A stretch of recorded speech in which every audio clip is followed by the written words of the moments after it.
গোবিন্দভোগ চাল দিয়ে ম্যারিনেট করে মাছের মাথা দিয়ে বাঁধাকপি আপনারা আগেও হয়তো বানিয়েছেন, কিন্তু এই স্পেশাল জিনিসটা দিয়ে কখনো বানাননি।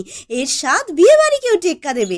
এর জন্য মা বাঁধাকপি ও আলু কেটে ধুয়ে বাঁধাকপিটাকে জল ও নুন দিয়ে খুব ভালো করে সিদ্ধ করে নেবে। এবারে একটা থালায় সিদ্ধ বাঁধাকপির মধ্যে ভেজানো গোবিন্দভোগ চাল, আদা কাঁচা লঙ্কা বাটা, নুন, হলুদ গুঁড়ো, জিরের গুঁড়ো ও গরম মশলার গুঁড়ো দিয়ে ম্যারিনেট করে 10 মিনিট ঢেকে রেখে দেবে। তারপর কড়াইয়ের গরম তেলে মাছের মাথাগুলোকে হলুদ গুঁড়ো ও নুন দিয়ে ভেজে তুলে ওই তেলেই গোটা গরম মশলা, চেরা তেজপাতা ও জিরে ফোড়ন দিয়ে কাটা আলুগুলোকে নুন দিয়ে ভেজে 90% সিদ্ধ হয়ে গেলে ম্যারিনেট করা বাঁধাকপির কিছুটা ওর মধ্যে দিয়ে ওপরে ভাজা মাছের মাথা আর একটু বাঁধাকপি ও কাশ্মীরি লঙ্কার গুঁড়ো দিয়ে তারপর বাকি বাঁধাকপিটাও স্বাদমতো চিনি দিয়ে ঢেকে কষিয়ে নেবে। অন্যদিকে আর একটা কড়াইয়ে ঘি গরম করে চপড কাজুগুলো ঘি সহ ভেজে তুলে নিয়ে এবারে বাঁধাকপিটাকে ভালো করে রান্না করে শেষে একটু ঘি, ওই ভাজা কাজু ও গরম মশলার গুঁড়ো মিশিয়ে নিলেই রেডি এই স্বাদ ও গন্ধে ভরা মাছের মাথা দিয়ে বাঁধাকপি রেসিপি।